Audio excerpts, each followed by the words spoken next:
A very good day to all. I'm Dr. Lim Shea Lee, and the title of my presentation today is The Association Between Quality of Sleep and Lifestyle Factors with Mental Well-Being Amongst Undergraduate Dental Students. The WHO has defined health as a state of complete physical, social, and mental well-being. So mental well-being is an essential component of health. But what is mental well-being? Now, the definition of mental well-being hinges on two very different philosophical viewpoints, which are eudaimonism, where the focus is on psychological functioning and actualization of human potential, and hedonism, where the focus is mainly on the attainment of pleasure and happiness. Mental well-being is the very foundation for our emotions, communication, cognition, resilience, and self-esteem. So it is a state in which we can realize our abilities, can cope with the normal stresses of life, can work productively, and thus it enables us to contribute to the community. Now, there are many factors that can affect our mental well-being. Demographic factors like age, gender, socioeconomic status, psychosocial factors like family dynamics, the environment we live in, the social support that we may or may not have, certain biological factors like genetic predisposition and the quality of sleep, and behavioral factors like our lifestyle choices. So in our study, we looked at how quality of sleep and lifestyle factors affected the dental students' mental well-being. Sleep quality is defined as one's satisfaction of the sleep experience, integrating aspects of the sleep initiation, the maintenance, the quantity of sleep, and the refreshment upon awakening. Now, previous researchers have indicated that sleep problems tend to be associated with higher prevalence of metabolic syndrome and higher incidences of diabetes and hypertension. It is also associated with increased risk of mental problems like depression and anxiety. And unfortunately, poor sleep quality has been found to be a very common problem among university students.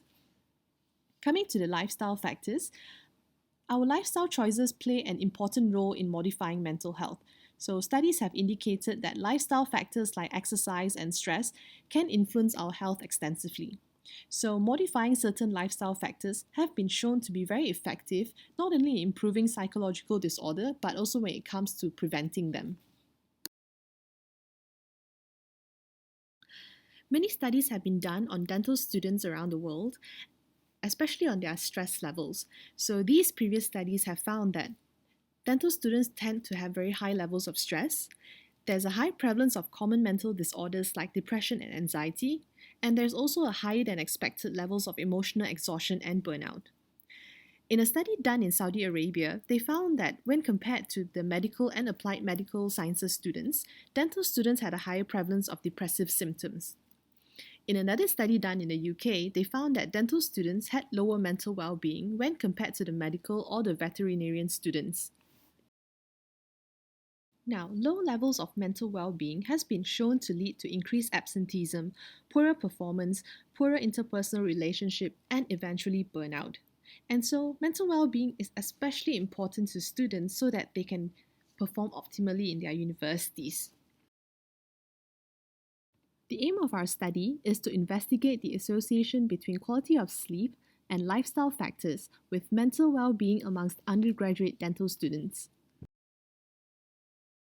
Coming to the method, so this was a quantitative study, and our study population were all the dental undergraduate students in the 2019-2020 academic year at the International Islamic University Malaysia, and it was done via voluntary sampling.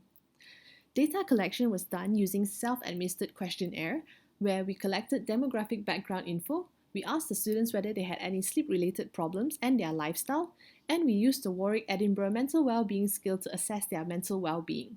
Once that was done, data was analysed using SPSS. So we'll take a look at the results that we got. So we had an 83.2% response rate where 238 out of 286 students responded, and the age of our respondents ranged from 19 to 26 years old.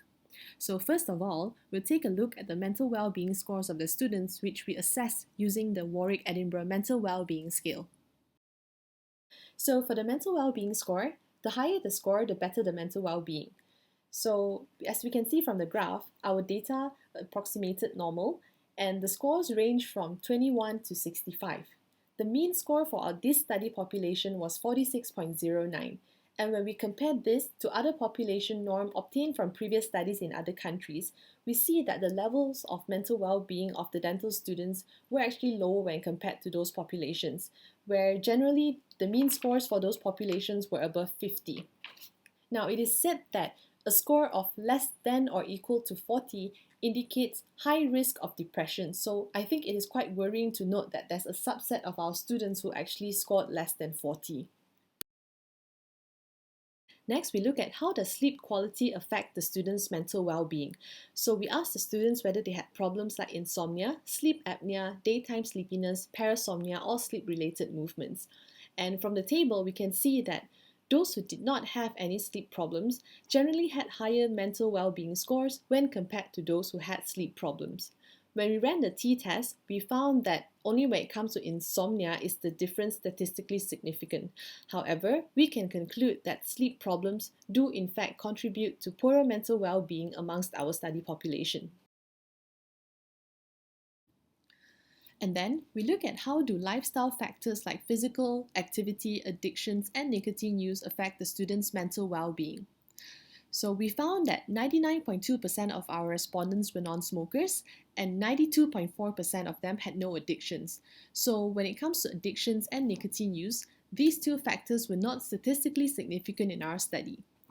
The minority of the students who reported to have addictions include addiction to social media, online gaming, vaping, and pornography. When it comes to physical activity, we found that students who did not partake in any physical activity had lower mental well-being when compared to those who did. So the mean score for those who did not do any exercise at all was 42.68, while those who did had a mean score of 46.55. We also investigated if the frequency of physical activity made a difference to the students' mental well-being. So from the second graph, we can see that generally, the more frequent the students exercise, the better the mental well-being score, except in this study population, the mean score for those who exercise 2 to 3 times a week is less than those who exercise once a week. Now, when we ran the post-hoc comparison using the Bonferroni test, we found that the mean score for those with 0 physical activity in a week is significantly different than those who exercised every day.